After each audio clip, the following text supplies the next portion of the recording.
नमस्कार, आप सभी का स्वागत है जीएस क्रीम जोन के एनसीईआरटी के इस क्लास में। और एनसीईआरटी के सीरीज के अंतर्गत हम लोग क्लास 10th की ज्योग्राफी पढ़ रहे थे और आज हम लोग को क्लास 10th की ज्योग्राफी के अंदर चैप्टर नंबर 5 पढ़ना है, खनिज तथा ऊर्जा संसाधन। और ये जो है इसके बाद 2 लेक्चर मतलब कि 2 चैप्टर और बच रहा है, उसको भी कवर किया जाएगा। क्लास 10th की जो ज्योग्राफी है वो खत्म हो जाएगा। मैंने पहले भी बताया था कि वास्तव में टीआरई 4 को क्लियर करना है तो एनसीईआरटी के साथ व्यवहार बनाना पड़ेगा, उसको पढ़ना पड़ेगा, चाहे वो ज्योग्राफी हो, मॉडर्न हिस्ट्री हो, साइंस हो या कोई भी सब्जेक्ट हो। ठीक है, तो अपना इंटरेस्ट इसमें कम मत कीजिए बल्कि बनाए रखिए, यही आपकी नैया को पार लगाएगा। दूसरी बात कि जो लोग एनसीईआरटी को पढ़ना चाहते हैं तो हमारे यहाँ से बीपीएससी टीआरई 4 को कंप्लीट एनसीईआरटी का नोट्स ले सकते हैं, चाहे पीआरटी हो, 6 to 8th हो, टीजीटी पीएचडी किसी भी क्लास के लिए हो, बिल्कुल बेस्ट नोट्स है। और ये नोट्स का कुछ डिटेल दिया गया है, यहाँ पे देख लीजिएगा। इसके लिए आप हमारे व्हाट्सएप नंबर पर संपर्क कर सकते हैं। ध्यान रखिएगा, नोट्स बहुत इंपॉर्टेंट है, बहुत शानदार नोट्स है और अभी तक हजारों की संख्या में लोग ले चुके हैं। चलिए अब हम चलते हैं क्लास के ऊपर और जो है 5वां चैप्टर पढ़ने का हम लोग प्रयास करते हैं। एक बात और, वीडियो के डिस्क्रिप्शन में टेलीग्राम का लिंक दिया गया है, उसे ज्वाइन जरूर कर लीजिएगा। अब देखिए, हम लोग ये जो क्लास पढ़ते हैं ज्योग्राफी का, तो लाइन बाय लाइन नहीं पढ़ते हैं बल्कि जो महत्वपूर्ण टॉपिक होता है जिसे हम लोग अंडरलाइन करके आते हैं उसे पढ़ा जाता है। तो खनिज तथा ऊर्जा संसाधन की बात की जाए, यहाँ पे कुछ महत्वपूर्ण जो है पॉइंट दिया गया है, इसे हम जूम करके पढ़ लिया जाए। तो देखिए, अब यहाँ पे कहा क्या जा रहा है, यहाँ पे है कि खनिज एवं दत्तमंजन से एक उज्जवल मुस्कान। उज्जवल मुस्कान है क्या, तो समझिए। अब यहाँ पे यह कहा जा रहा है कि दंतमंजन आपके जो दांत साफ करते हैं, जो दंतमंजन होते हैं जो आपके दांत साफ करते हैं, एक मिनट कहाँ गया जी, हाँ, दंतमंजन जो आपके दांत साफ करते हैं, कुछ अपघर्षक खनिज जैसे सिलिका, चूना पत्थर, एल्युमिनियम ऑक्साइड व विभिन्न फास्फेट खनिज स्वच्छता में मदद करते हैं। यानी जो ये क्या है, ये जो है सफाई के काम में आते हैं। कौन कौन? सिलिका, चूना पत्थर, एल्युमिनियम की ऑक्साइड और विभिन्न फास्फेट, ये जो है खनिज जो है स्वच्छता के काम में आते हैं। फ्लोराइड, फ्लोराइड जो दांतों के गलने से रोकता है। दांतों को गलने से कौन रोकता है? फ्लोराइड। क्वेश्चन बन सकता है कि दांतों को गलने से कौन रोकता है, तो फ्लोराइड जो दांतों को गलने से रोकता है, फ्लोराइड नामक खनिज से प्राप्त होता है।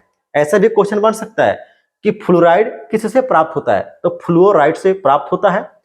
अधिकतर दंतमंजन टिटोनियम ऑक्साइड से सफेद बनाए जाते हैं। लीजिए, महत्वपूर्ण पॉइंट है, दंतमंजन किसे बनाते हैं, तो टिटोनियम ऑक्साइड से यह सफेद बनाए जाते हैं, जो कि रियूटाइल, इल्मेनाइट तथा एनाटेज नमक खनिजों से प्राप्त होता है। अब ये जो दंतमंजन में जो टिटोनियम ऑक्साइड होता है जिससे दंतमंजन सफेद होता है, वह किससे बनता है, तो रियूटाइल, इल्मेनाइट या एनाटेज नमक खनिज से प्राप्त होता है। इसको याद रखिएगा। कुछ दंतमंजन जो चमक प्रदान करते हैं, जैसे बोलते हैं ना कि दंतमंजन जो है चमक प्रदान कर रहा है, तो कुछ जो दंतमंजन है जो चमक प्रदान करते हैं उनका कारण अभ्रक है। क्या है? अभ्रक। अभ्रक के कारण जब हम लोग पेस्ट करते हैं तो अभ्रक उसमें रहता है, जिसके चलते हमारा दांत जो है चमकना शुरू कर देता है। टूथब्रश व पेस्ट की ट्यूब पेट्रोलियम से प्राप्त की जाती है। जो टूथब्रश होता है और पेस्ट होता है, उसकी जो ट्यूब होती है वह ट्यूब किससे बनी होती है, ये पेट्रोलियम से बनी होती है। ठीक ना, और पेट्रोलियम से प्राप्त प्लास्टिक की बनी होती है। ठीक है, अब यह बताइए कि खनिज कहाँ पाए जाते हैं। तो ये जो महत्वपूर्ण पॉइंट है इसको आप ध्यान रखना, काफी महत्वपूर्ण है। यहाँ से क्वेश्चन बन सकते हैं और किस तरह से बन सकते हैं मैंने इसको भी बताने का प्रयास किया। यहाँ पे कुछ पॉइंट और दिया है, इसे भी देख लिया जाए।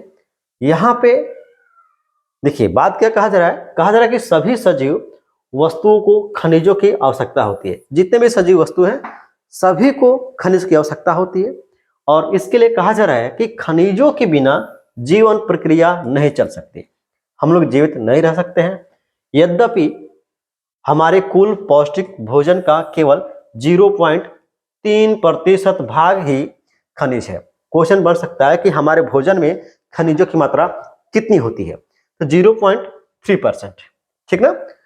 और यद्यपि ये इतने महत्वपूर्ण और गुणकारी हैं कि इसके बिना हम 99.7% भोज्य पदार्थों का उपयोग करने में समर्थ हैं। तो बताइए, ओनली 0.3% जो मात्रा है खनिज की, वो हमारा 99.7% भोज्य को क्या करता है, उसको सार्थक बनाता है, ठीक ना। इसके बिना जो है ये सारा भोजन जो है व्यर्थ है, इसको हम लोग उपयोग नहीं कर सकते हैं। ओके, नेक्स्ट चला जाए। खनिज क्या है, यहाँ पे कुछ महत्वपूर्ण बातें नहीं है, यहाँ पे दिया गया है। देखिए यहाँ पे कुछ महत्वपूर्ण बातों को लिखा गया और यहाँ पे जो है कहा जा रहा है कि क्या चट्टानों के विषय में पहले ही पढ़ चुके हैं। चट्टाने खनिज के समरूप तत्वों के यौगिक हैं। कुछ चट्टानों जैसे चूना पत्थर केवल एक ही खनिज से है बने होते हैं, यानी जो चूना पत्थर होता है, चूना पत्थर ये केवल एक खनिज से ही बना हुआ है। लेकिन अधिकतर चट्टाने जो है ये विभिन्न अनुपातों के जो है अनेक खनिजों का योग है। कहने का मतलब है कि जो खनिज है ये भी कई कई जो है तत्वों से मिलकर बना होता है। जैसे कि चूना पत्थर की बात की जाए तो चूना पत्थर जो है इसमें केवल एक ही खनिज का बना होता है, और अधिकतर जो चट्टानें होती हैं विभिन्न अनुपातों के अनेक खनिजों का योग है। यद्यपि 2000 से अधिक खनिजों की पहचान की जा चुकी है। क्वेश्चन बन सकता है कि अभी तक कितनी खनिजों की पहचान की जा चुकी है, तो 2000 हो जाएगा। लेकिन अधिकतर चट्टानों में केवल कुछ ही खनिज की बहुलता पाया जाता है, ठीक है, इस बात को ध्यान रखना है। नेक्स्ट चला जाए तो नेक्स्ट यहाँ पे कुछ महत्वपूर्ण पॉइंट है।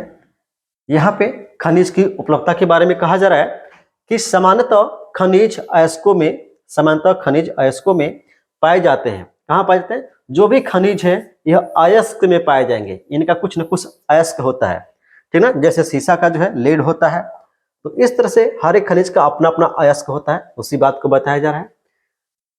अब यहाँ पे देखा जाए, चलिए एक मिनट,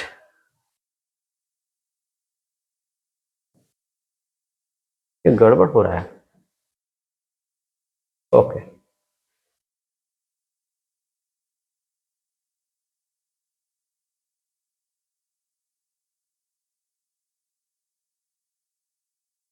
देखिए अब यहाँ पे बातें कही जा रही है कि खनिज प्रायः निम्न शैलो समूहों से प्राप्त होते हैं।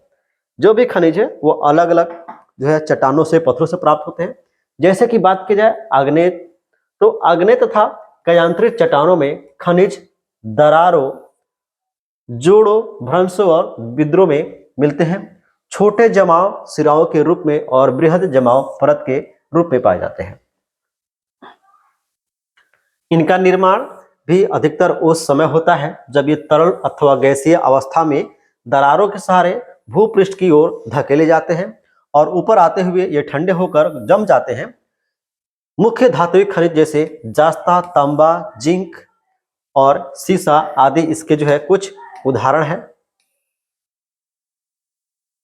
और ये भी कहा जा रहा है सिरों में ये आकर जमाओं के रूप में पाए जाते हैं। अब देखिए जो आग्नेय चट्टान होता है, तो आग्नेय चट्टान होता क्या है कि दरअसल हमारी पृथ्वी के अंदर से जो मैग्मा होता है, लावा होता है, वह जब पृथ्वी से बाहर आता है तरल पदार्थ के रूप में, तो आने की जो प्रक्रिया होता है उस प्रक्रिया में कभी कभी क्या होता है वो दरारों के बीच में जम जाता है या कभी बाहर आ जाता है, तो बाहर आके फिर जमता है, तो इसी के परिणाम स्वरूप कुछ खनिज का निर्माण हो जाता है।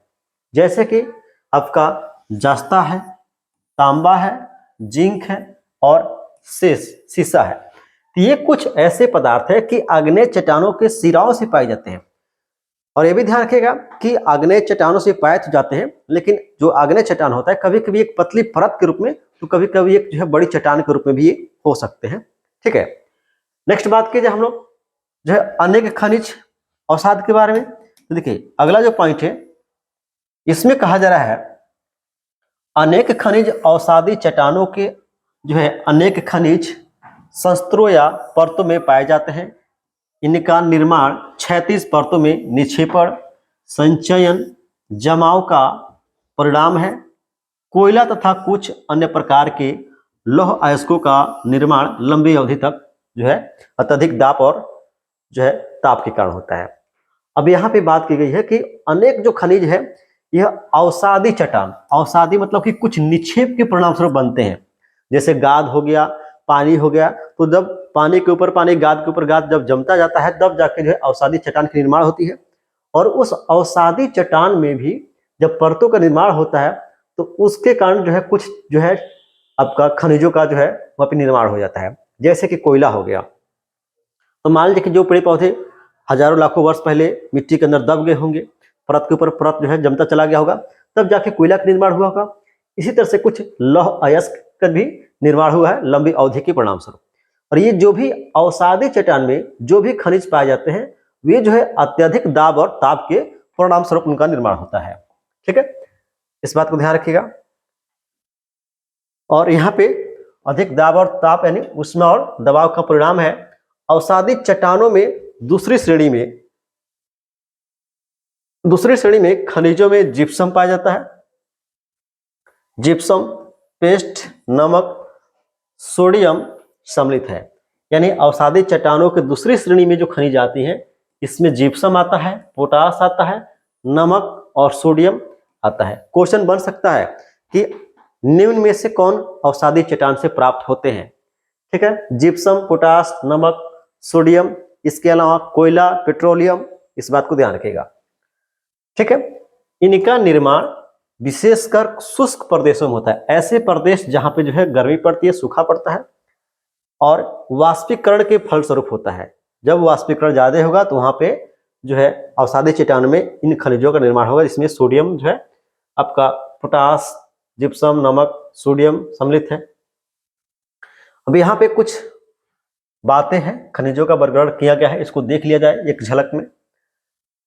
तो यहाँ पे अब देखिए जो खनिज है उसको धात्विक और अधात्विक और ऊर्जा के खंड में बांटा गया है। सबसे पहले हम बात कर लेते हैं धात्विक खनिज के बारे में। तो देखिए धात्विक खनिज में देखा जाए तो ये दो भाग होते हैं, जिसमें एक होता है कि लौह धातु, जिसमें लोहे की मात्रा पाई जाती है, ठीक ना। तो जिसमें लोहे का अंश हो, इसका उदाहरण है लौह अयस्क, मैग्नीज, निकिल और कोबाल्ट हो जाएगा। ऐसे धातु जो लोहे की मात्रा उसमें नहीं पाई जाती है, जैसे कि तांबा, सीसा, जास्ता, बॉक्साइट हो गया। और कुछ बहुमूल्य खनिज होते हैं जैसे कि सोना, चांदी, प्लेटिनियम आदि है। ठीक है, तो ये आपके धात्विक हो गए। अधात्विक में देखा जाए तो अधात्विक में आपके जिसमें धातु नहीं होते हैं, इसमें अभ्रक, नमक, पोटास, सल्फर, चुनास में यानी चूना पत्थर, संगमरमर और बलुआ पत्थर पाए जाते हैं। ये अक्सर जो है ध्यान रखिएगा, ये अक्सर अवसादी होते हैं। ठीक है, नेक्स्ट देखा जाए तो खनिज ऊर्जा, जिसमें आप जानते हैं कोयला, पेट्रोलियम और प्राकृतिक गैस आते हैं। इसको इस तरह से वर्गीकृत किया गया था। चलिए आगे देखा जाए। अगला हमारा कुछ यहाँ पे महत्वपूर्ण पॉइंट देखा है। अभी हमने देखिए, अभी हम लोग यहाँ पे ख तक पढ़े थे खनिजों के बारे में। यहाँ पे अब ग में दिया गया है खनिजों की निर्माण की विधि। तो यहाँ पे कहा जा रहा है ग नंबर में खनिजों के निर्माण की एक अन्य विधि धरातलीय चट्टानों का अपघटन है।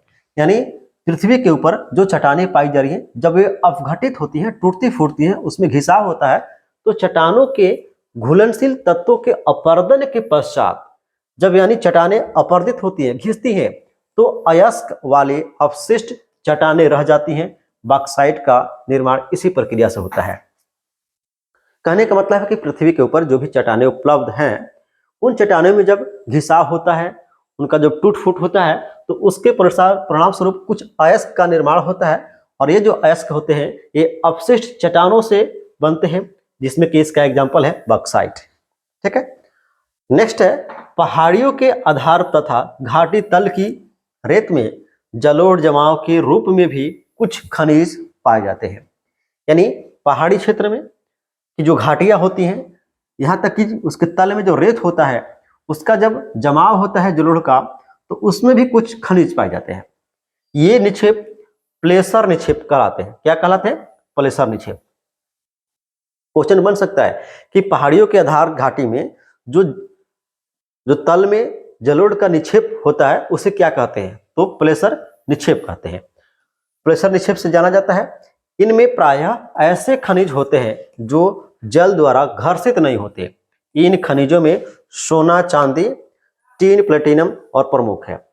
ठीक है, यानी देखिए जो भी पहाड़ी एरिया हो गया, वहां पे जो आपका जो घाटी होती है, उस घाट में क्या होता है कि जो तल में आपका कुछ जमा हो जाता है जलोढ़ मृदा का, उसके परिणाम स्वरूप वहां पे कुछ महंगी जो धातुएं हैं या जो महंगी खनिज है उसका निर्माण होता है, जैसे कि आपका सोना, चांदी, टीन, प्लेटिनम, इसका निर्माण होता है। नेक्स्ट देखा जाए तो घ नंबर कहा जा रहा है कि महासागरीय जल में भी विशाल मात्रा में खनिज पाए जाते हैं, लेकिन इनमें से अधिकांश के व्यापक रूप से विस्तृत होने के कारण इनकी आर्थिक सार्थकता कम है।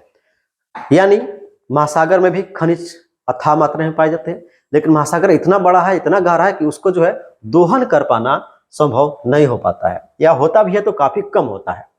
फिर भी सामान्य नमक, मैग्नीशियम, ब्रोमाइन ज्यादातर समुद्री जल से ही प्राप्त किए जाते हैं।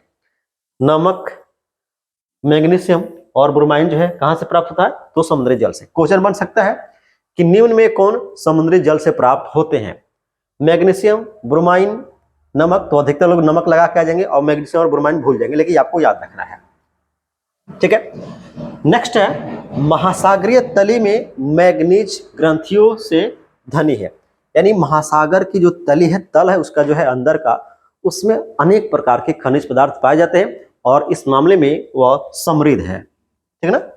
चलिए, मैं जो क्वेश्चन आपको बता रहा हूं उसको तो याद रखना ही रखना है। अब ये रैट होल देख लीजिए। अब ये कहा जा रहा है, रैट होल एग्जाम का पार्ट बन चुका है। यहां से रैट होल खनन क्या है? तो क्या आप जानते हैं कि भारत में अधिकांश खनिज राष्ट्रीयकृत है, मतलब कि अधिकतर जो खनिज है ये सरकार के अंडर आते हैं और इनका निष्कर्षण सरकारी अनुमति के पश्चात ही संभव है। यानी इनका जो खनन बिना सरकारी अनुमति के पॉसिबल नहीं है। किंतु उत्तर पूर्वी भारत की अधिकांश जनजातियां, उत्तर पूर्वी भारत के कुछ अधिकांश जनजातीय क्षेत्रों में खनिजों का स्वामित्व व्यक्तिगत और समुदायों को प्राप्त है।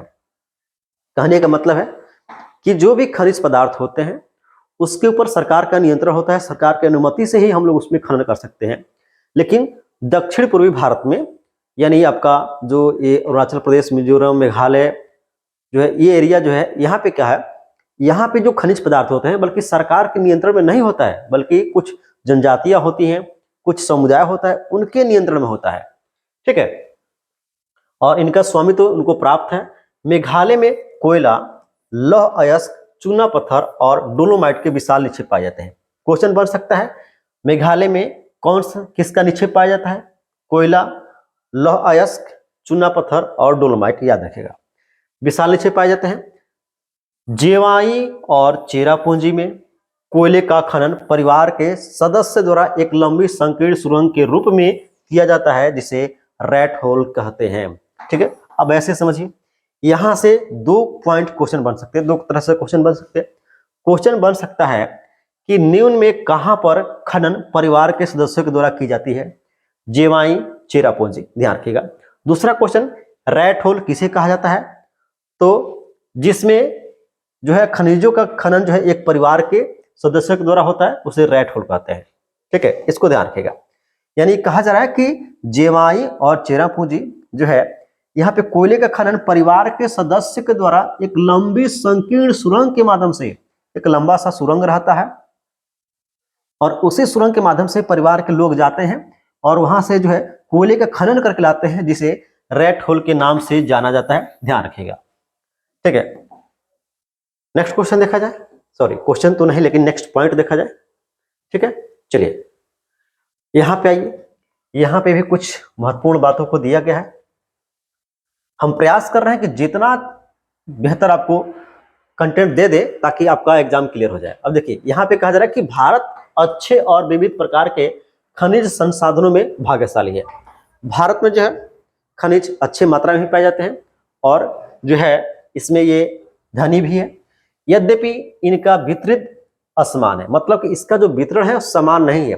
कहीं पर खनिज पदार्थ अधिक मात्रा में पाए जाते हैं और कोई क्षेत्र ऐसा है जहां पे खनिज मात्रा जो है काफी कम पाए जाते हैं। मोटे तौर पर प्रायद्वीपीय चट्टानों में कोयले, धात्विक खनिज, अब्रक, अन्य अधात्विक खनिजों के अधिकांश भंडार संचित हैं। यानी जो प्रायद्वीपीय भारत है जिसमें आपका दक्षिण क्षेत्र आता है, तो प्रायद्वीपीय भारत में अधिकतर जो है खनिज पदार्थ पाए जाते हैं। और इसमें क्या क्या मिलेगा, तो इसमें आपको कोयला मिल जाता है, धात्विक खनिज मिलते हैं, अभ्रक का निक्षेप मिलता है, अन्य जो है अधात्विक खनिजों के अधिकांश भंडार संचित है। प्रायद्वीप के पश्चिमी और पूर्वी पार्श्वों पर गुजरात और असम के तलहटी चट्टानों में अधिकांश तेल निक्षेप पाए जाते हैं। ये तो मोस्ट है। तेल निक्षेप कहां देखने को मिलेगा, तो गुजरात का आपका जो एरिया है, ये मान लीजिए ये आपका, ठीक ना, ये भारत है। तो ये जो एरिया है इधर वाला और इधर वाला, ये पश्चिमी जो तट है और जो पूर्वी जो तट है, इसी के आसपास ये जो एरिया है यहाँ पे जो तेल के निक्षेप मिलते हैं। इसके अलावा आप असम में भी ध्यान रखिएगा, यहाँ भी तेल के जो है पट्टी पाई जाती है, यहाँ भी जो है तेल का खनन किया जाता है। ठीक है, तो क्वेश्चन यहाँ से बन सकता है कि तेल के निक्षेप कहाँ कहाँ पाए जाते हैं, गुजरात, असम, मुंबई हाई, ये सबको आप याद रखिएगा। चलिए और बातें हैं जिसे डिस्कस करना हमारे लिए जरूरी है, और है कि शैल क्रम के साथ राजस्थान में अनेक अलौह खनिज पाए जाते हैं। उत्तरी भारत के विस्तृत जलोढ़ मैदान आर्थिक महत्व के खनिजों से लगभग विहीन है। कहने का मतलब है कि शैल क्रम में देखा जाए, चट्टानों में देखा जाए, तो राजस्थान में अनेक अलौह खनिज पाए जाते हैं। और उत्तरी भारत के विस्तृत जलोढ़ मैदान, यानी आपका जो गंगा का जो एरिया है, गंगा, यमुना, ब्रह्मपुत्र, तो ब्रह्मपुत्र तो नहीं, लेकिन उत्तरी भारत का, जिसमें आपका बिहार, उत्तर प्रदेश, इसके अलावा पश्चिम बंगाल, ये कुछ ऐसे एरिया बेल्ट है जहां पे आर्थिक महत्व के खनिजों से लगभग विहीन है। यहाँ पे किसी प्रकार का खनिज नहीं पाया जाता। ये विभिन्न खनिजों की रचना में अंतर्ग्रस्त भूगर्भिक संरचना, प्रक्रियाओं और समय के कारण है। ठीक है, यानी जिस तरह से जो है आपका स्थल का निर्माण हुआ था, तो उसी के हिसाब से भी खनिजों का निर्माण हुआ था। जैसे कि आपका उत्तरी भारत का अगर देखा जाए, गंगा क्षेत्र का जो मैदान है, यहाँ पे अक्सर जो है जो खनिज विहीन है, यहाँ पे किसी प्रकार का खनिज नहीं पाया जाता है। ठीक ना, यहाँ पे आपको समतल भूमि मिलेगी, जल मिलेगा। ठीक है, चलिए आगे देखा जाए। नेक्स्ट पॉइंट, लौह खनिज चल रहा है, यहाँ पे कुछ महत्वपूर्ण बिंदु नहीं है। यहाँ पे आइए, क्या आप जानते हैं, दैट इज इंपॉर्टेंट पॉइंट, क्या आप जानते हैं, और जानते हैं तो क्या जानते हैं, तो कन्नड़ भाषा में कुंदरे शब्द का अर्थ होता है घोड़ा। कुंदरे शब्द का अर्थ होता है घोड़ा। कर्नाटक के पश्चिमी घाट की सबसे ऊंची चोटी घोड़े के मुख से मिलती जुलती है, यानी कहा जा रहा है कि पश्चिमी घाट, अब देखिए ये आपका भारत है,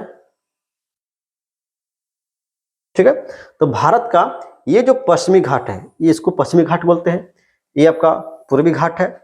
ये जो पश्चिमी घाट है, यहीं पे आपका कर्नाटक कुछ इस तरह से राजमिक आकार का पड़ता है, ठीक है, ध्यान रखिएगा। ये जो कर्नाटक है, तो कर्नाटक में जो पश्चिमी घाट है, तो पश्चिमी घाट में जो है, कर्नाटक के पश्चिमी घाट की सबसे ऊंची जो चोटी है, यह घोड़े से मिलती जुलती है, घोड़े के मुख से, उसका जो मुंह होता है उससे मिलती जुलती है, जिसे कन्नड़ में कुंदरे के नाम से जानते हैं। और बैलाडीला की पहाड़ी, ये भी कर्नाटक में ही पड़ता है। तो बैलाडीला की जो पहाड़ी है, यहाँ बैल के डिल से मिलती जुलती है, जिसके कारण यह नाम पड़ा। बैलाडीला का मतलब होता है बैल का डिल, बैल का डिल मतलब कि बैल का हम्प, ठीक ना, तो बैलाडीला का मतलब बैल का हम्प यानी बैल का डिल, ठीक ना, इसलिए इसका नाम जो है बैलाडीला पड़ा था। तो दोनों ध्यान रखिएगा, क्वेश्चन बन सकता है कि जो है कुंदरे जो है ये कहाँ पाया जाता है, या कुंदरे का अर्थ क्या होता है, तो कुंदरे का आपका अर्थ हो जाएगा, ठीक है। चलिए अगला पॉइंट यहां देखा जाए,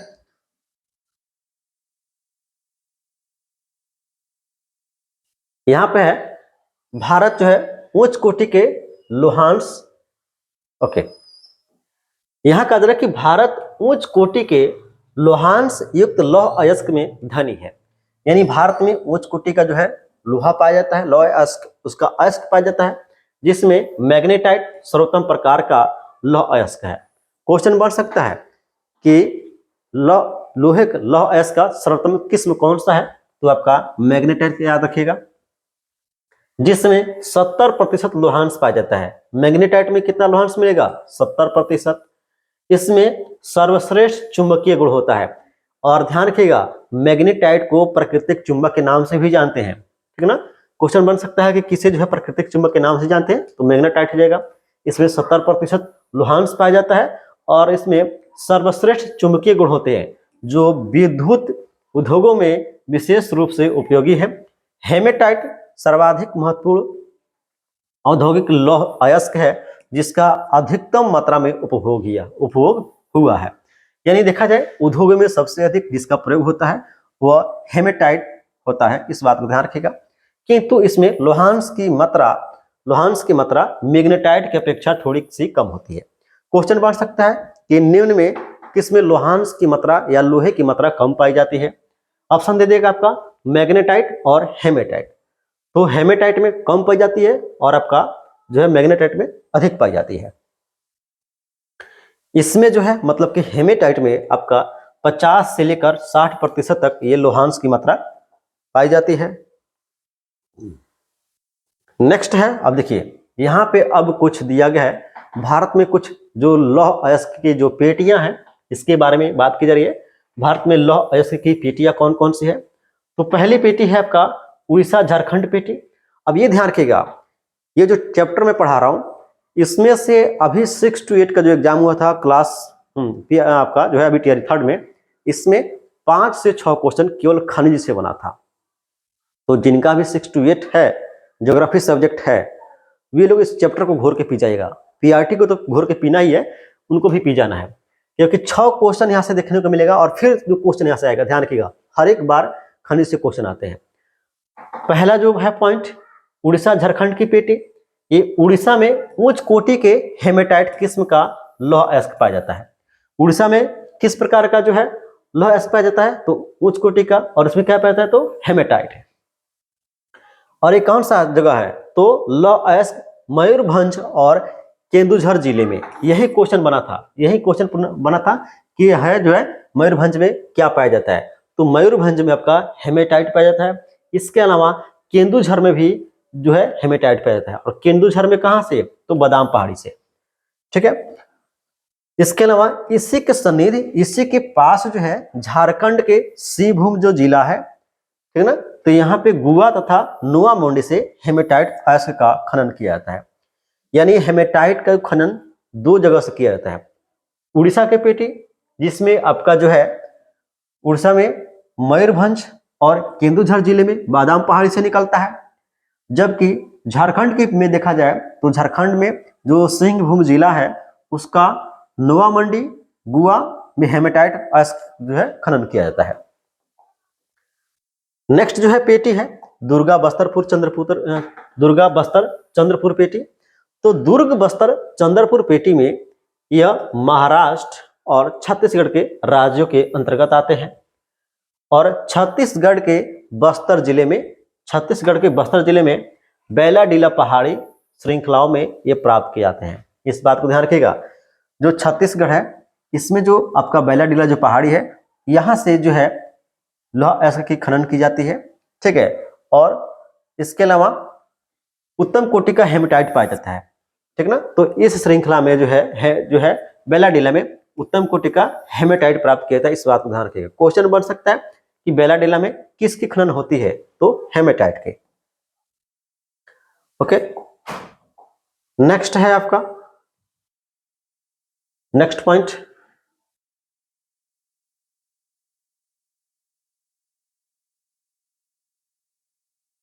ओके।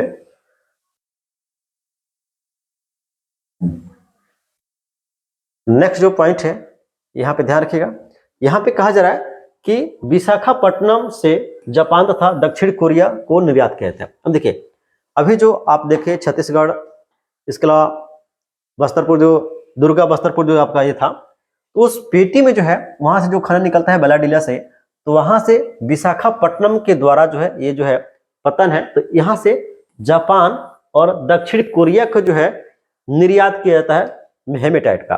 ठीक है, इस बात को ध्यान रखिएगा। क्वेश्चन बढ़ सकता है कि जापान और दक्षिण कोरिया को कहां से जो है लौह अयस्क निर्यात किया जाता है, तो विशाखापट्टनम से। नेक्स्ट क्वेश्चन है बेल्लारी, चित्रदुर्ग, चिकमंगलुरु और, तो देखिए ये आपका जो बेल्लारी, चित्रदुर्ग, चिकमंगलुरु है, ये सभी जो है कर्नाटक का क्षेत्र है।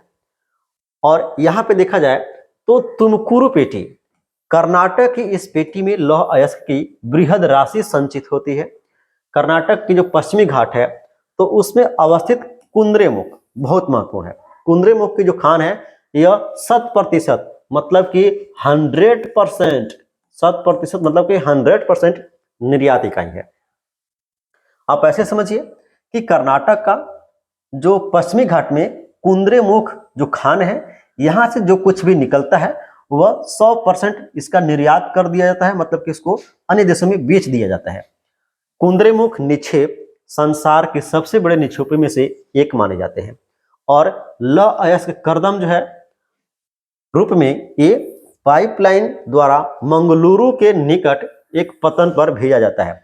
यानी कुंद्रेमुख से जो भी निक्षेप निकाले जाते हैं वह जो है निक्षेप लौह अयस्क करदम यानी उसको एक लिक्विड फॉर्म में जो है पाइपलाइन के माध्यम से मंगलुरु के निकट एक पतन के पास इससे भेज दिया जाता है। नेक्स्ट देखा जाए तो नेक्स्ट है महाराष्ट्र गोवा पेटी। तो महाराष्ट्र और गोवा की जो पेटी है, यह पेटी गोवा तथा महाराष्ट्र राज्य के रत्नागिरी जिले, ठीक ना, चुपके चुपके आप फिल्म देखे होंगे तो रत्नागिरी जिले की बात की गई है, तो वही रत्नागिरी जिले के स्थित है, वहां पे स्थित है। और यहाँ लोहा उत्तम प्रकार का नहीं है। यह जो गोवा और महाराष्ट्र की जो पेटी है, जहाँ पे आपका रत्नागिरी जिले से जो लोहा निकलता है, इसकी क्वालिटी बढ़िया नहीं है। यद्यपि इसका दक्षता से दोहन किया जाता है, मतलब कि अच्छे से इसका दोहन अगर किया जाए तो मर्मोगांव पतन से इसका निर्यात किया जाता है। कहां से निर्यात होता है? तो मर्मोगांव जो पतन है, ठीक ना, तो यहां से जो है इसका निर्यात किया जाता है। ठीक है, यहां से आ गया मैग्नीज। अभी तक हम लोग लौह अयस्क पढ़ रहे थे, अब यहां से हम लोग मैग्नीज को पढ़ेंगे। ओके,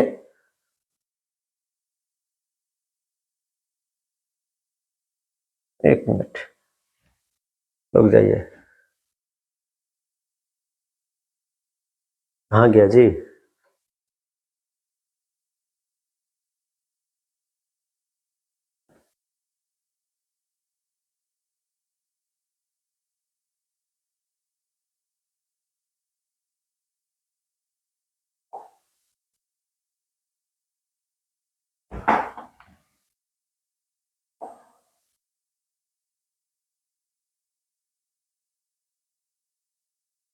ओके ओके,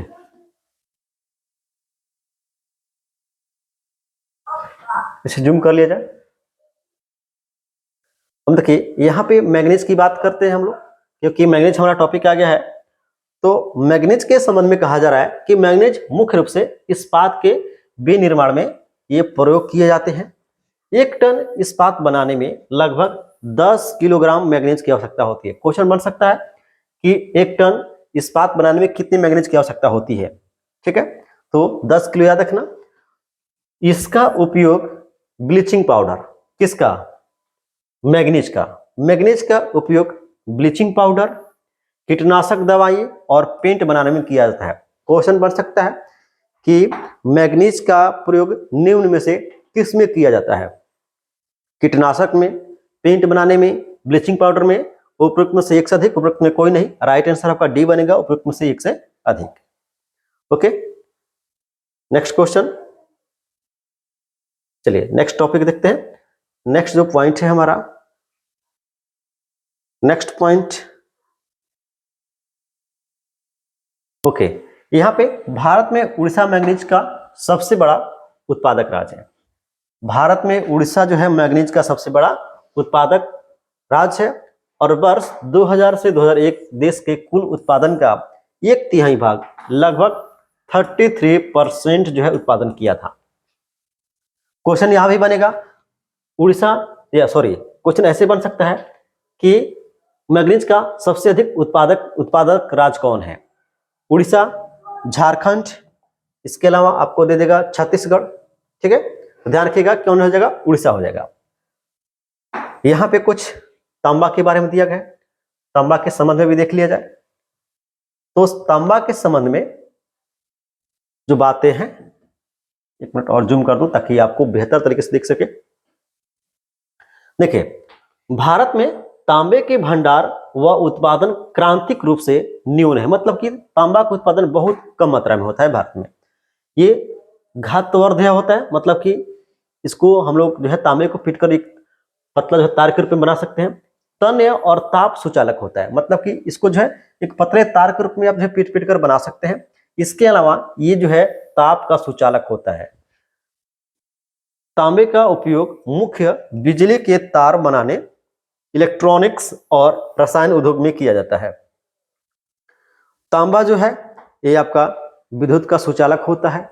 इसके अलावा आघातवर्धनता पाई जाती है। इसके अलावा तन्य भी होता है, मतलब कि उसको पीटेंगे, उसको एक पतला जो है तार के रूप में कन्वर्ट कर देंगे और उसमें विद्युत का चूंकि सुचालक होता है तो इससे अच्छे खासी इलेक्ट्रॉनिक्स चीजें बनाई जाती हैं, जैसे कि वायर हो गया।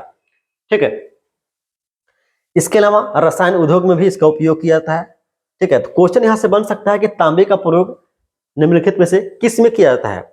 इलेक्ट्रॉनिक्स उद्योग, रसायन, वस्त्र उद्योग। तो इसको ध्यान रखिएगा। अगला क्वेश्चन है कि मध्य प्रदेश की बालाघाट खदानों जो है खदानें देश का लगभग 52% तांबा उत्पन्न करता है। ठीक है, कौन? तो बालाघाट। क्वेश्चन बन सकता है कि बालाघाट जो है खदान कहां पाया जाता है? तो मध्य प्रदेश में। झारखंड का सिंहभूम जिला भी तांबे का मुख्य उत्पादक जो है और राजस्थान का खेतड़ी यह तांबे के लिए प्रसिद्ध है। यहां से क्वेश्चन बन चुका है टीआरई में। क्वेश्चन आया था कि निम्न में तांबे का उत्पादन किया जाता है। ऑप्शन दिया था सिंहभूम, इसके अलावा जो है आपका खेतड़ी भी दिया था, ठीक ना, और बालाघाट भी दिया था। ठीक है, इस बात को ध्यान रखिएगा। क्वेश्चन फिर से बन सकता है कि निम्न में तांबे का उत्पादन स्थल है, तो बालाघाट, इसके अलावा खेतड़ी और जो है सिंहभूम जिला। ठीक है, इसको ध्यान रखिएगा। चलिए नेक्स्ट देखा जाए। तो नेक्स्ट पॉइंट में आपका इधर आते हैं हम लोग।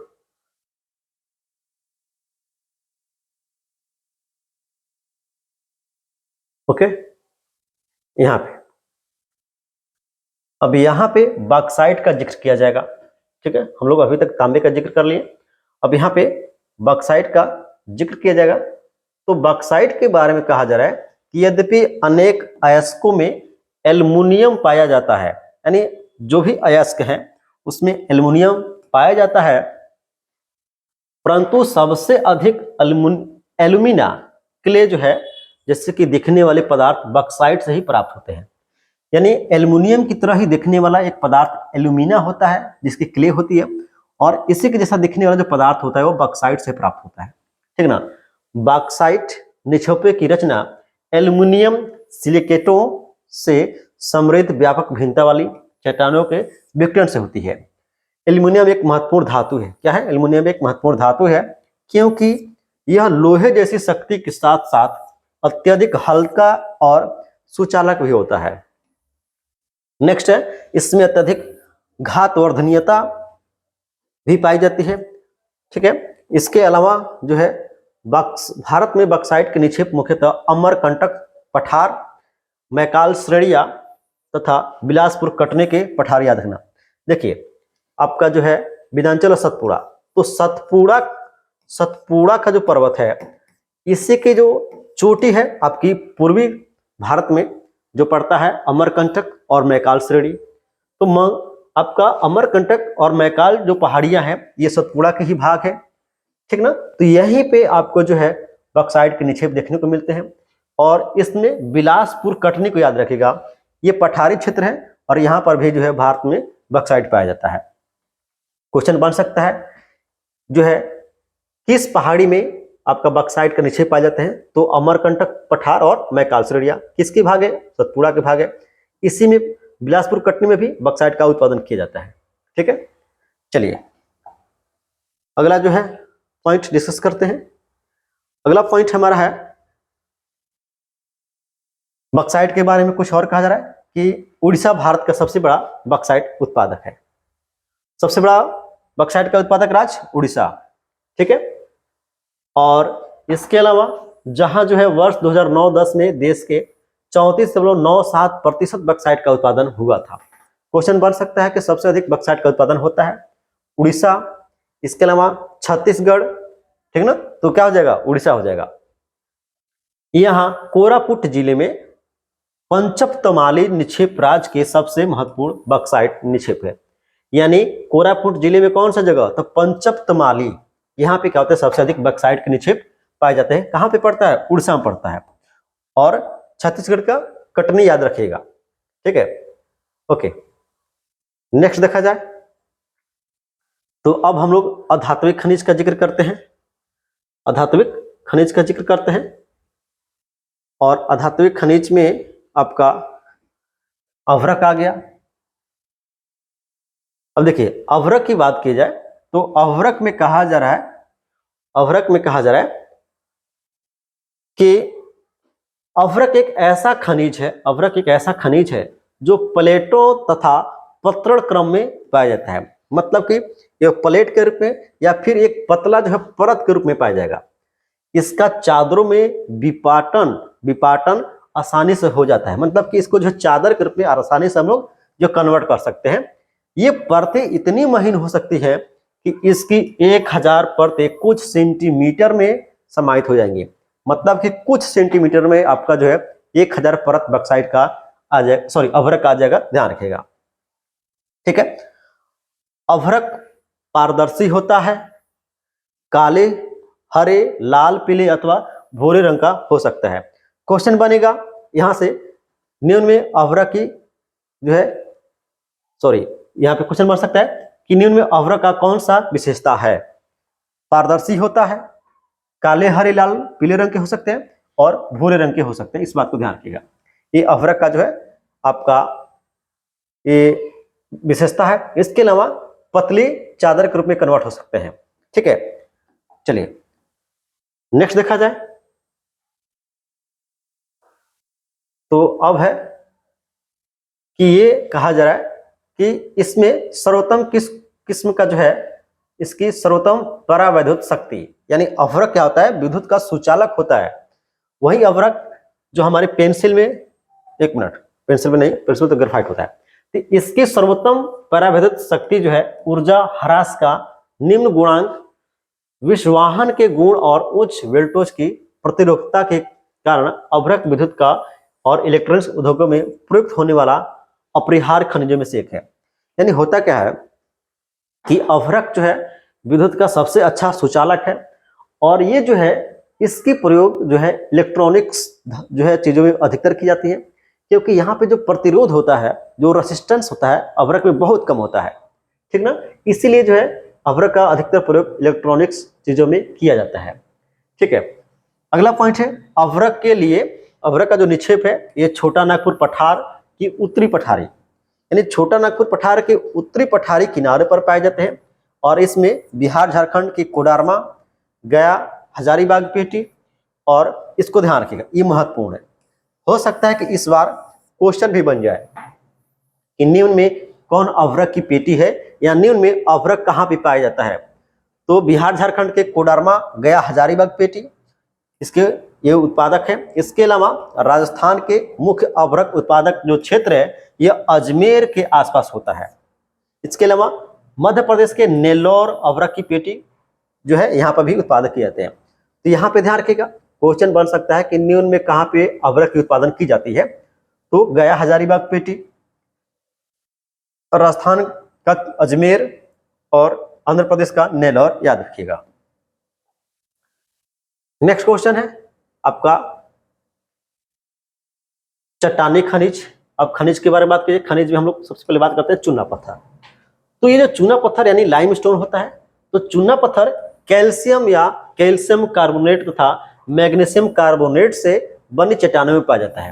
यानी ऐसी चट्टानें, ऐसी पत्थर जो कैल्शियम या कैल्शियम कार्बोनेट या मैग्नीशियम कार्बोनेट के बने होते हैं, तो वहां पे चूना पत्थर पाया जाता है। ठीक है, यह अधिकांश अवसादी चट्टानों में पाया जाता है। ऐसे चट्टान जो अवसादी होते हैं वहां पे चूना पत्थर पाया जाता है। चूना पत्थर सीमेंट उद्योग का एक आधारभूत कच्चा माल होता है और लौह प्रगलन की भट्टियों के लिए यह अनिवार्य है।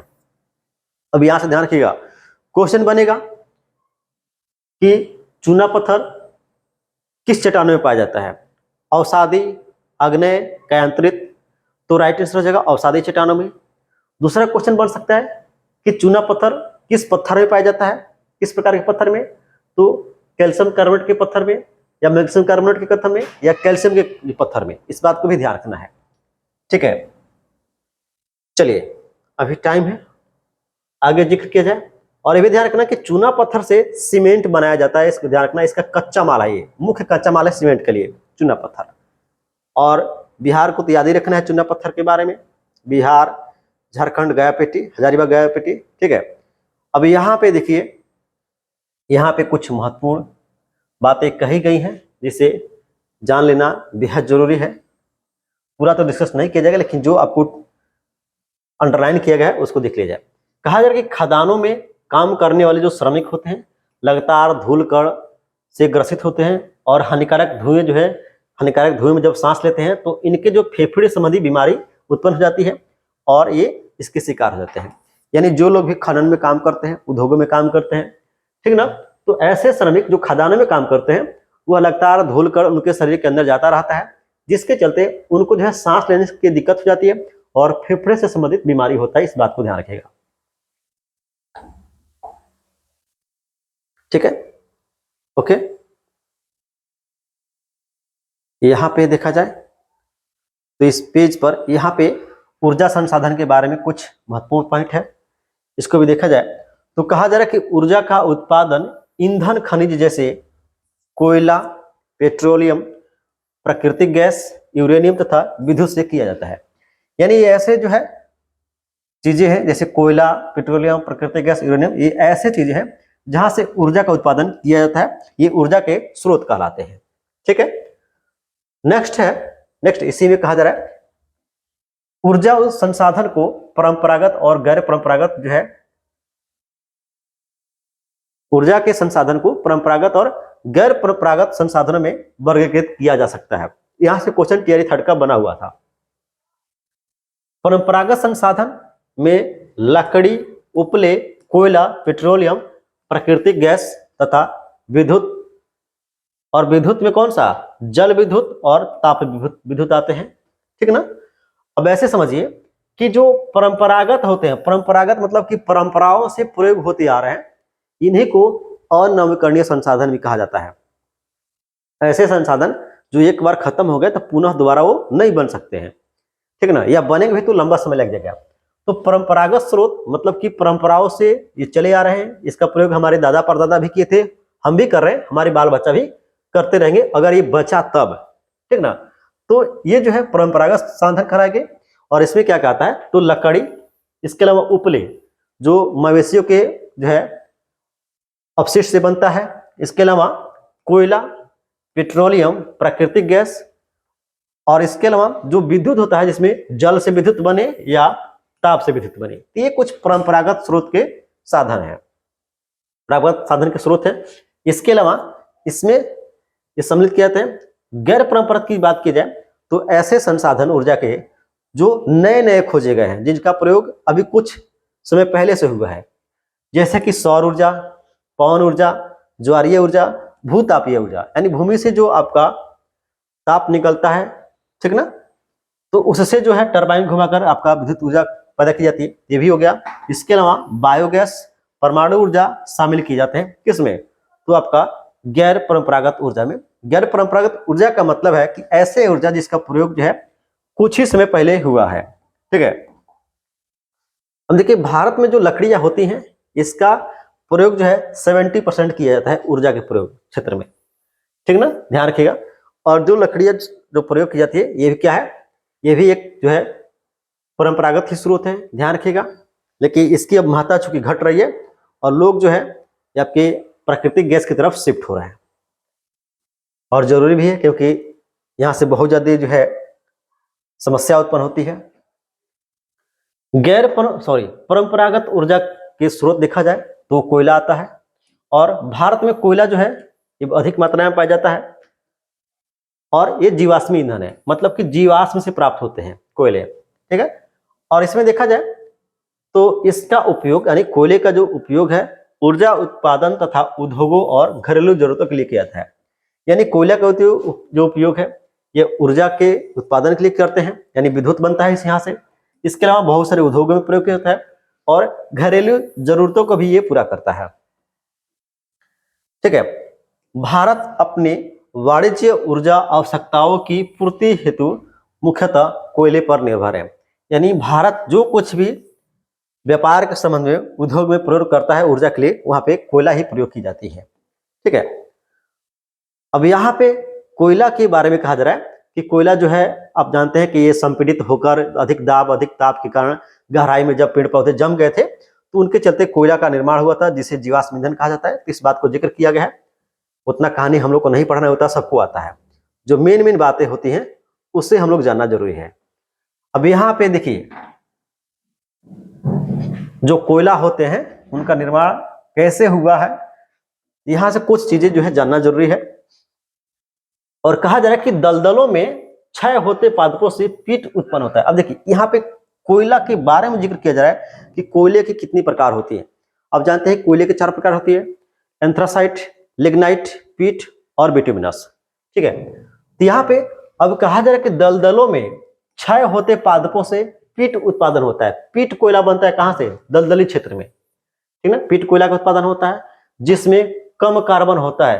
पीट कोयला में क्या होगा? कम कार्बन होगा, नमी की मात्रा अधिक होती है और निम्न ताप उत्पन्न करता है। मतलब कि इसमें जो है ताप उत्पन्न करने की क्षमता काफी कम होती है, ठीक है। इतना ध्यान रखना। किसमें? तो पीट कोयला में। जो लिग्नाइट कोयला होता है, लिग्नाइट कोयला एक निम्न कोटि का कोयला है, भूरे रंग का होता है, ध्यान रखिएगा, और मुलायम होने के साथ साथ अधिक जो है नमी युक्त होता है, ठीक है। ये लिग्नाइट की बात किए थे। लिग्नाइट के प्रमुख जो भंडार है ये तमिलनाडु के नेवेली में। ध्यान रखिएगा, क्वेश्चन बन सकता है कि लिग्नाइट कोयला कहाँ पाया जाता है, आपका सिलचर में या तमिलनाडु के नेवेली में, ठीक ना, या आपके असम में। तो ध्यान रखिएगा लिग्नाइट कोयला तमिलनाडु के नेवेली में पाई जाती है। लिग्नाइट कोयला जो है निम्न कोटि का कोयला है, भूरे रंग का होता है, मुलायम होने के कारण अधिक जो है नमी युक्त होता है, ठीक है। नेक्स्ट कहा जा रहा है कि ये जो है तमिलनाडु के जो नवेली है, यहाँ से जो कोयले का, लिग्नाइट कोयले का जो है खनन किया जाता है, ये विद्युत उत्पादन में प्रयोग किया जाता है। किसमें? विद्युत उत्पादन में प्रयोग किया जाता है। ये भी क्वेश्चन बन सकता है कि विद्युत उत्पादन में निम्न में से किस कोयले का प्रयोग किया जाता है? पीट, लिग्नाइट, एंथ्रासाइट, क्या हो जाएगा? लिग्नाइट हो जाएगा। अगला है कि गहराई में दबे तथा अधिक तापमान, गहराई में दबे तथा अधिक तापमान से प्रभावित कोयले को बिटुमिनस कोयला कहा जाता है। यानी बिटुमिनस कोयला जो है अधिक गहराई में पाए जाएंगे, इसके साथ साथ अधिक तापमान से प्रभावित होते हैं बिटुमिनस कोयला, और ये वाणिज्य प्रयोगों में यह सर्वाधिक लोकप्रिय है। यानी उद्योगों में जो है यह व्यापार के उद्देश्य से अधिक प्रयोग किया जाता है। जो भी धातु शोधन उच्च श्रेणी के बिटुमिनस कोयले का प्रयोग किया जाता है। जो भी धातु शोधन, जहाँ पे धातु का निर्माण होता है, प्रगलन का काम किया जाता है, ऐसे उद्योग में ध्यान रखिएगा आपका जो है बिटुमिनस कोयले का प्रयोग किया जाता है, ठीक है। इसको ध्यान रखना। क्वेश्चन बन सकता है कि धातु शोधन उद्योगों में किस कोयले का जो है प्रयोग होता है? तो बिटुमिनस कोयले का प्रयोग किया जाता है, जिसका लोहे के प्रगलन में विशेष महत्व है। देखिए अभी बात किया कि लोहे के प्रगलन में इसका विशेष महत्व है बिटुमिन का। एंथ्रासाइट के बारे में बात की जाए तो एंथ्रासाइट एक सर्वोत्तम गुण वाला कठोर कोयला होता है। ये सबसे उच्च क्वालिटी का कोयला है। भारत में कोयला के 2 प्रमुख भूगर्भिक युग के शैल में पाए जाते हैं। यानी भारत में जो कोयला है यह 2 क्षेत्र इसके लिए महत्वपूर्ण है, और 2 जो ये भूगर्भिक युगों में शैलों में बटा हुआ है, ये कौन कौन से हैं? तो एक गोंडवाना है और दूसरा टर्शियरी है। तो देखिए अब गोंडवाना की बात की जाए तो गोंडवाना जो है इसकी आयु लगभग 200 लाख वर्ष की हो चुकी है, और दूसरा आता है टर्शियरी, जो टर्शियरी का निक्षेप है लगभग 55 लाख वर्ष पुराना है। दोनों को ध्यान रखिएगा। गोंडवाना जो 200 लाख वर्ष पुराना निक्षेप है, टर्शियरी जो आपका लगभग 55 लाख वर्ष पुराना निक्षेप है। गोंडवाना कोयला जो धातु शोधन कोयला है, यानी आपका ये उच्च क्वालिटी का कोयला मिलता है यहाँ से जो है धातु शोधन कोयले होते हैं। और प्रमुख संसाधन ये जो है, ये प्रमुख संसाधन यानी गोंडवाना कोयले में कौन कौन से क्षेत्र है, तो दामोदर घाटी यानी पश्चिमी बंगाल और झारखंड। इसके अलावा झरिया रानीगंज बोकारो स्थित है जो महत्वपूर्ण कोयले क्षेत्र है। इसके अलावा गोदावरी महानदी सोन वर्धा नदी घाटियों में भी कोयले के जमाव पाए जाते हैं। तो यहां से क्वेश्चन बनते हैं भाई, यहां से आपको ध्यान रखना है, ठीक ना, यहां से इतना ध्यान रखना है। क्वेश्चन कभी भी बन सकता है कि गोंडवाना क्षेत्र के अंतर्गत कौन कौन से जो है पेटियां पाई जाती हैं, या आपके जो है निम्न में कौन से गोंडवाने की पेटियां हैं। तो आपको ध्यान रखिएगा दामोदर घाटी जो पश्चिम बंगाल में और झारखंड में आता है, इसमें झरिया रानीगंज बोकारो, ठीक ना, ये इसके अलावा गोदावरी महानदी सोन वर्धा, ये जो नदियां घाटी है अक्सर यही पाया जाता है, ठीक है। अब हम बात करते हैं टर्शियरी के बारे में। तो देखिए टर्शियरी का जो क्षेत्र है यह आपका उत्तर पूर्वी राज्यों जिसमें मेघालय असम अरुणाचल प्रदेश नागालैंड में पाया जाता है। यह स्मरण रहे कि कोयला स्थूल पदार्थ है, मतलब कि भारी पदार्थ है जिसका प्रयोग करने पर भार घटता है। मतलब कि एक ऐसे पदार्थ है कि जब इसका हम लोग प्रयोग नहीं किए रहते हैं तब ये भारी रहता है, लेकिन जैसे इसका हम लोग प्रयोग कर लेते हैं, इसको जला देते हैं, तब इसका जो अब भार है वो कम हो जाता है, ठीक ना, और ये राख में परिवर्तित हो जाता है। यही कारण है कि भारी उद्योग, ध्यान रखिएगा, यही कारण है कि भारी उद्योग तथा ताप विद्युत गृह कोयले के क्षेत्रों अथवा उनके निकट स्थापित किए जाते हैं। ये महत्वपूर्ण है, ध्यान रखिएगा, ठीक ना। तो जो भी भारी उद्योग होते हैं या जो कोयले का कंजप्शन करते हैं, ऐसे उद्योग कोयले के आसपास वाले क्षेत्र में ही जो है स्थापित किए जाते हैं या उनको लगाया जाता है, ठीक है। तो इसको आपको ध्यान रखना, ठीक है। नेक्स्ट देखा जाए, नेक्स्ट आपका यहां पे कुछ महत्वपूर्ण पॉइंट दिया गया है पेट्रोलियम के बारे में। पेट्रोलियम को भी पढ़ना जरूरी है। अब पेट्रोलियम के बारे में कहा जा रहा है कि भारत में कोयले के पश्चात ऊर्जा का दूसरा जो प्रमुख साधन है यह पेट्रोलियम और खनिज तेल है। यह ताप व प्रकाश के लिए ईंधन मशीनों को स्नेहक और अनेक विनिर्माण उद्योगों में कच्चा माल प्रदान करते हैं। यानी जो पेट्रोलियम है जिसमें आपका जो है पेट्रोलियम और खनिज तेल आते हैं, तो ये दोनों जो है ताप और प्रकाश के लिए प्रयोग होते हैं। इसके अलावा पेट्रोलियम का प्रयोग अनेक मशीनों में स्नेहक मतलब कि लुब्रिकेंट, जिसे हम लोग मोबिल बोलते हैं उस या ग्रीस बोलते हैं, तो इससे उसका भी निर्माण होता है। इसके अलावा अनेक विनिर्माण उद्योग जो है इसमें कच्चा माल के रूप में प्रयोग होता है, ठीक है। तेल शोधन जो सलाएं हैं यानी जो तेल शोधन कारखानाएं हैं, इसमें संश्लेषित वस्त्र मोस्ट इंपोर्टेंट, ध्यान रखिएगा, संश्लेषित वस्त्र उर्वरक असंख्य रसायन उद्योगों में एक नोडीय बिंदु का काम करता है। यानी ध्यान रखिएगा जो पेट्रोलियम होता है उसका उपयोग जो है तेल शोधक कारखानों में किया जाता है। यहां तक कि इसी पेट्रोलियम से संश्लेषित वस्त्र बनते हैं, जैसे कि आपका पॉलिस्टर एक्रिलिक नायलॉन, ये सभी जो है पेट्रोलियम से बनता है। उर्वरक कुछ जो आपके खाद्य होते हैं, खाद्य नहीं मतलब कि उसके वो उर्वरक मतलब कि रसायन होते हैं, तो जो उर्वरक जो रसायन है इनका भी निर्माण पेट्रोलियम से होता है। असंख्य रसायन उद्योगों में पेट्रोलियम का प्रयोग किया जाता है और एक नोडीय बिंदु का काम करता है, मतलब कि महत्वपूर्ण बिंदु है ये। ध्यान रखिएगा पेट्रोलियम से लगभग 200 प्रकार के जो है चीजें बनाई जाती हैं, ठीक है। आगे देखा जाए भारत में अधिकांश पेट्रोलियम की उपस्थिति टर्शियरी युग की शैलो संरचनाओं के अपनित भ्रंश ट्रैप में पाई जाती है। यानी अभी हमने जो टर्शियरी पढ़ा था जो 55 लाख वर्ष पुराना है, 55 लाख वर्ष जो पुराना है, इसी क्षेत्र में इसी में जो है आपके पेट्रोलियम पाए जाते हैं। और ये भी ध्यान रखना ये कौन सा क्षेत्र है, तो आप जानते हैं असम में पाए जाते हैं, इस बात को ध्यान रखिएगा, ठीक है। और ये भी कहा जा रहा है, नीचे आइए, नीचे कहा जा रहा है कि पेट्रोलियम सरंध्र और असरंध्र चट्टानों के बीच में पाए जाते हैं। यानी ऐसे चट्टान जिनके बीच में हल्का सा गैप होता है चट्टानों के बीच में, वहां पे पाए जाते हैं। और भ्रंश ट्रैप में भी पाया जाता है। प्राकृतिक गैस हल्की होने के कारण खनिज तेल के ऊपर पाई जाती है। यानी खनिज तेल और प्राकृतिक गैस दोनों एक साथ मिलते हैं। फर्क यह रहता है कि खनिज तेल भारी होता है तो नीचे रहता है, और इसके ऊपर जो है, इसके ऊपर चूंकि आपका जो गैस है वो हल्का होता है तो ऊपर पाया जाता है। ठीक है, बस यही इतना ही अंतर है। ठीक है, नेक्स्ट है कि भारत में कुल पेट्रोलियम उत्पादन का 63% जो हिस्सा है यह मुंबई हाई से प्राप्त होता है, 18% गुजरात से, और 16% जो है यह असम से प्राप्त होता है। क्वेश्चन यहां से पूछा भी जा चुका है, पूछ भी सकता है कि पेट्रोलियम का खनन किया जाता है या पेट्रोलियम के निक्षेप हैं, ठीक ना। तो कौन कौन से, आपका मुंबई हाई, गुजरात, इसके अलावा असम, ठीक ना। इन तीनों को आपको याद रखना है। प्राचीन में यानी पुराने मानचित्र में 3 प्रमुख जो है अपतटीय क्षेत्र हैं, चिन्हित किए गए हैं। इसके अलावा अंकलेश्वर गुजरात का सबसे महत्वपूर्ण तेल क्षेत्र है। अंकलेश्वर को याद रखना, गुजरात में पड़ता है और सबसे महत्वपूर्ण तेल क्षेत्र यहाँ से है, यहाँ से अधिक मात्रा में तेल निकाला जाता है। असम भारत का सबसे पुराना तेल उत्पादक राज्य है। सबसे पहले असम में ही तेल का उत्पादन किया गया था। और असम में कौन सा जगह, तो डिगबोई, नहरकटिया और मोरन होगरीजन, इसको याद रखेगा। ये महत्वपूर्ण तेल उत्पादक क्षेत्र हैं असम के। कौन कौन सा, नहरकटिया, इसके अलावा डिगबोई और मोरन हुजरीगन। अब हम प्राकृतिक गैस की बात करते हैं।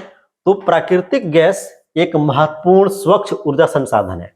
ये क्या है, महत्वपूर्ण स्वच्छ ऊर्जा संसाधन है प्राकृतिक गैस, क्योंकि इससे कम मात्रा में जो है हमारा पर्यावरण प्रदूषण होता है, बहुत कम मात्रा में होता है, इसीलिए इसको स्वच्छ ऊर्जा संसाधन कहा गया है। पेट्रोलियम के साथ अथवा अलग भी पाई जाती है। प्राकृतिक गैस पेट्रोलियम के साथ ही मिलता है, उसके अलग भी मिलता है। ऊर्जा के एक साधन के रूप में तथा पेट्रो रसायन उद्योगों के औद्योगिक कच्चे के माल के रूप में प्रयोग किया जाता है, ठीक ना। तो जो भी पेट्रो रसायन उद्योग है वहां पे भी ये प्रयोग किया जाता है। इसके अलावा जो है ये कच्चे माल के रूप में भी उद्योग में प्रयोग होता है और ये ऊर्जा का साधन है। अब यहाँ पे बात की जाए तो कार्बन डाइऑक्साइड के कम उत्सर्जन के कारण प्राकृतिक गैस को पर्यावरण अनुकूलन माना जाता है। यानी ये बहुत कम मात्रा में कार्बन डाइऑक्साइड रिलीज करता है, जिससे ये पर्यावरण के लिए काफी जो है फायदेमंद है, या फायदेमंद तो नहीं है लेकिन अनुकूल है, ठीक ना। इसलिए यह वर्तमान शताब्दी का ईंधन है। अब देखिए इसके कुछ क्षेत्र हैं जहां पे मिलते हैं। तो कृष्णा गोदावरी नदी बेसिन में प्राकृतिक गैस के विशाल भंडार खोजे गए हैं। कौन सा, तो कृष्णा गोदावरी नदी बेसिन में प्राकृतिक गैस के जो है विशाल भंडार खोजे गए हैं। इसके अलावा पश्चिमी तट के साथ मुंबई हाई सन्निहित क्षेत्र में भी खंबात की खाड़ी में ये पाए जाते हैं। जो आपका पश्चिमी घाट है, तो पश्चिमी घाट में जो है मुंबई हाई, ये जो मुंबई हाई पड़ता है, तो मुंबई हाई में जो है ये आपका खंबात की खाड़ी में, ये खंबात की खाड़ी यहाँ पे पाए जाते हैं। नेक्स्ट देखा जाए तो नेक्स्ट यहाँ पे कुछ महत्वपूर्ण बातें दी गई हैं, इसे भी जिक्र कर लिया जाए क्योंकि हम लोग इसी के लिए आए ही हैं, ठीक है। मेहनत जितना करना है रगड़ के कर लीजिए, ठीक है। और ये भी ध्यान रखिएगा, जो लोग क्लास कर रहे हैं उनका तो बहुत फायदा होगा यहाँ से, ठीक है। इसको जो है पूरा जब ये क्लास हो जाएगा, इसी जो है अंडरलाइन जो कि हम इसको अपलोड कर देंगे टेलीग्राम पर और पेड ग्रुप में भी। जो लोग क्लास नहीं करें एनसीईआरटी का नो, देखिएगा मैं दिखाऊंगा इसमें से कि कितने क्वेश्चन आपके टीआरई 4 के एग्जाम में आ रहे हैं, ठीक है। चलिए अब देखा जाए कि तेल क्षेत्र संपूरित करते हैं। अंडमान निकोबार द्वीप समूह भी महत्वपूर्ण तेल क्षेत्र है। ये महत्वपूर्ण क्षेत्र है जहां पर प्राकृतिक गैस पाए जाते हैं। क्या पाए जाते हैं, प्राकृतिक गैस। कौन सा क्षेत्र, अंडमान निकोबार। इसके अलावा हमने अभी देखा था मुंबई हाई जो था वहां से भी, और ये जो है विशाल भंडार पाए जाते हैं। इसको याद रखिएगा, आपका 1700 किलोमीटर जो लंबी एक जो है ना आपका टनल है, जो हजीरा विजयपुर जगदीशपुर जो गैस पाइपलाइन है, ये मुंबई हाई और बसीन को पश्चिमी और उत्तरी भारत के उर्वरक, विद्युत और अन्य औद्योगिक क्षेत्र को जोड़ती है।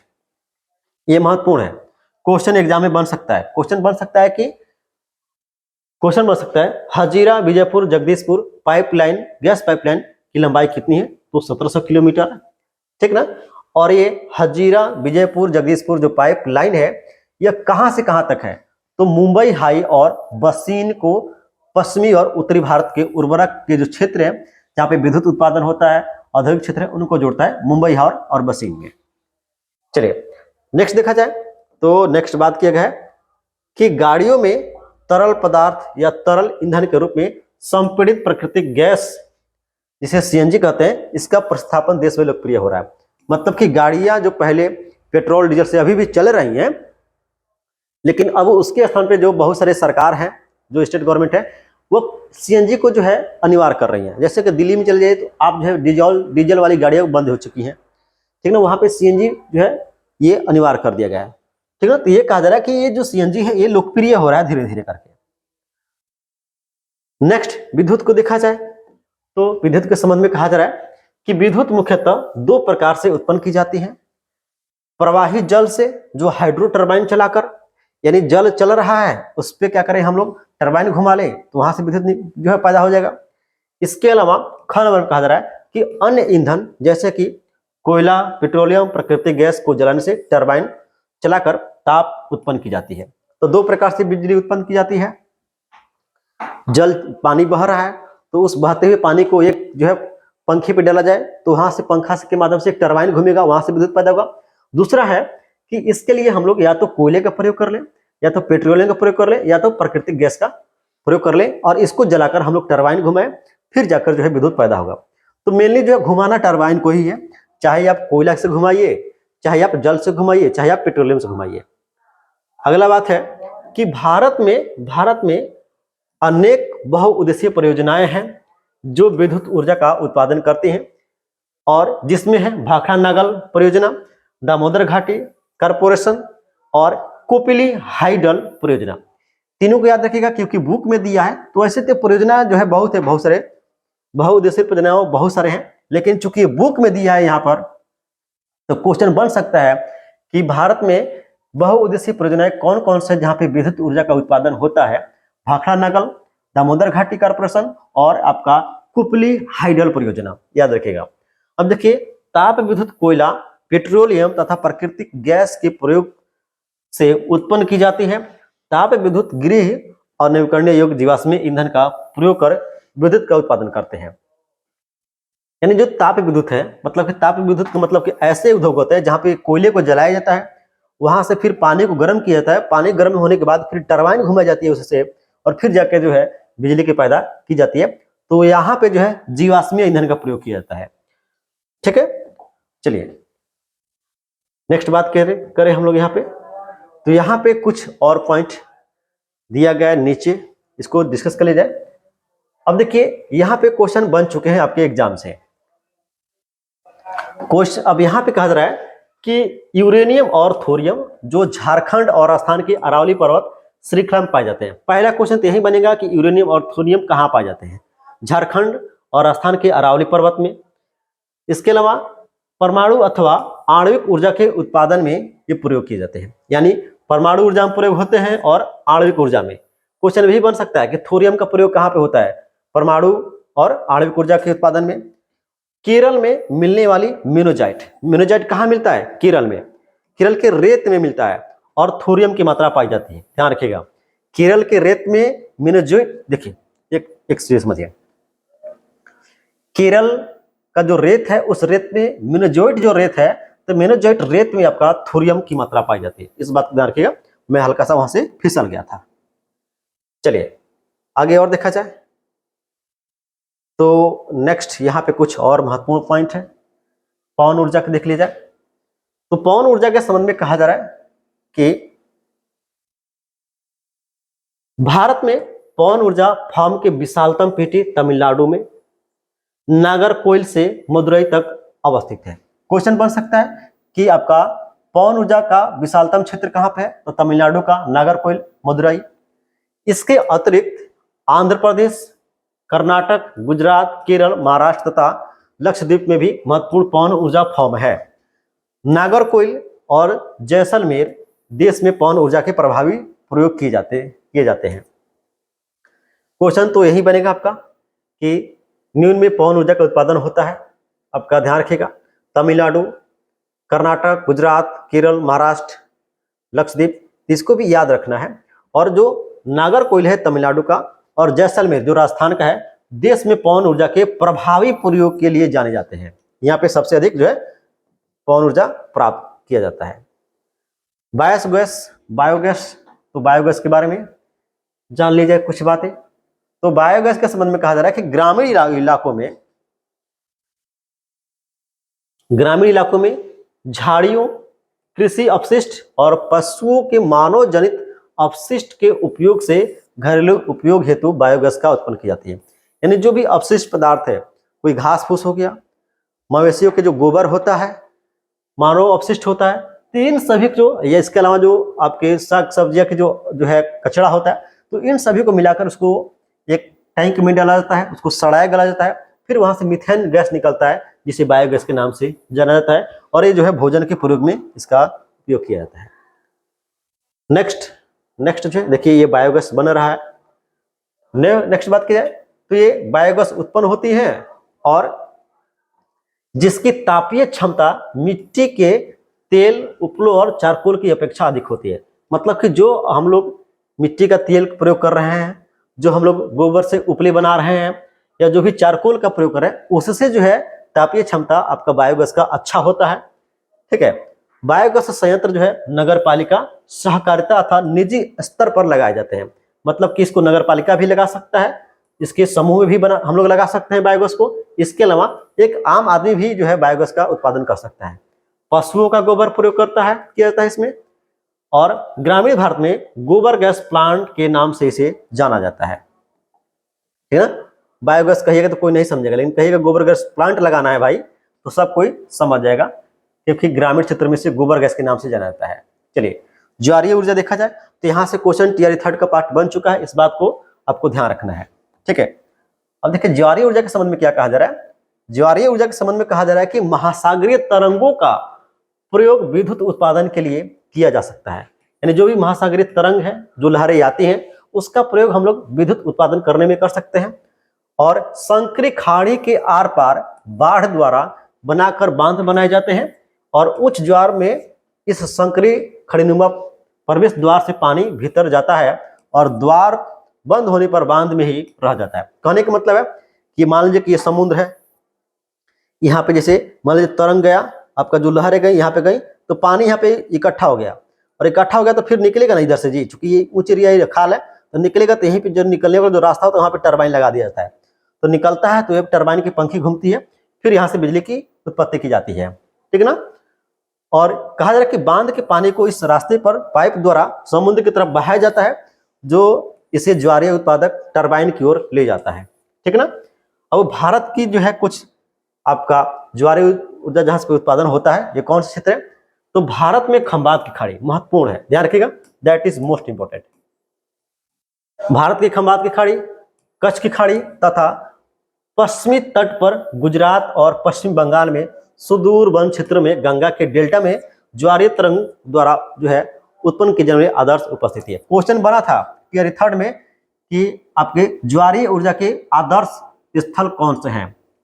क्वेश्चन दिया था खंबात की खाड़ी, कच्छ की खाड़ी और गुजरात की खाड़ी, गुजरात दिया था, तो राइट आंसर इसका जो है ऑप्शन डी होगा। ध्यान रखिएगा, भारत में खंबात की खाड़ी याद रखिएगा, कच्छ की खाड़ी याद रखिएगा, इसके अलावा पश्चिमी तट पर गुजरात और पश्चिम बंगाल में सुदूर क्षेत्र जो है, इसके अलावा गंगा के डेल्टा क्षेत्र जो है जहां पे तरंग आती है, ये कुछ महत्वपूर्ण है जहां पे ज्वारीय ऊर्जा का उत्पन्न किया जाता है।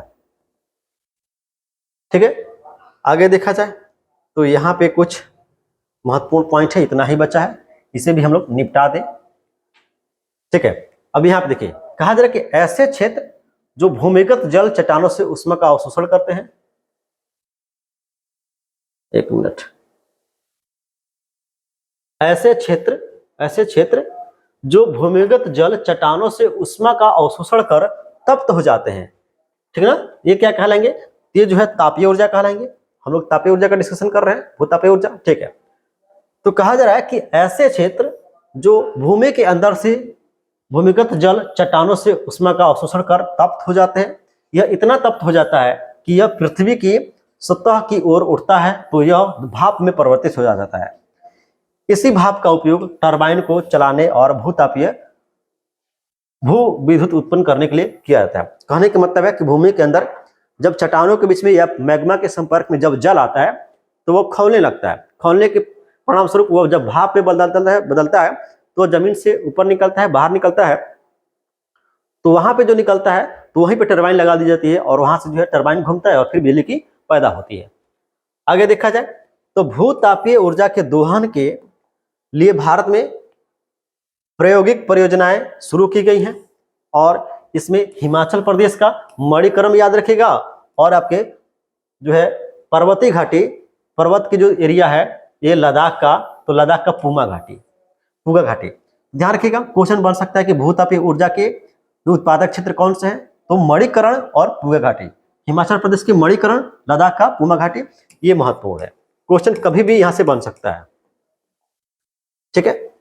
और यहां से कुछ महत्वपूर्ण पॉइंट नहीं है तो यहां से एमसीक्यू आ गया। तो हम लोग जो है एमसीक्यू एक अलग सा लेक्चर आएगा क्लास 10th का, एमसीक्यू पूरा उसमें डिटेल से हम डिस्कस कर लेंगे, ठीक है। क्लास कैसा लगा और आप लोग बिल्कुल कंटिन्यूटी बना कर रखिए, हम कंटिन्यूटी बना कर रख रहे हैं, ठीक ना। कभी जो है क्लास नहीं हो पाता तो हम प्रयास करते हैं कि एनी हाउ क्लास जो है नेक्स्ट डे दे दे। और सेशन को लाइक कर दीजिएगा, जो लोग नए हैं चैनल को सब्सक्राइब कीजिएगा। और बीपीएससी टीआरई 4 के लिए जो लोग भी तैयारी कर रहे हैं, बीपीएससी टीआरई 4 के लिए जो लोग भी तैयारी कर रहे हैं वे लोग बिल्कुल जो है हमारे यहाँ से बिल्कुल कम कीमत पे नोट्स को बाय कर सकते हैं, जो आपके एग्जाम के लिए बहुत महत्वपूर्ण है, काफी अच्छा है। और ध्यान रखिएगा आपके एग्जाम को क्रैक कराने की क्षमता रखता है, ठीक है। बहुत बहुत धन्यवाद, मिलते हैं किसी और लेक्चर के साथ, तब तक के लिए जो है थैंक यू।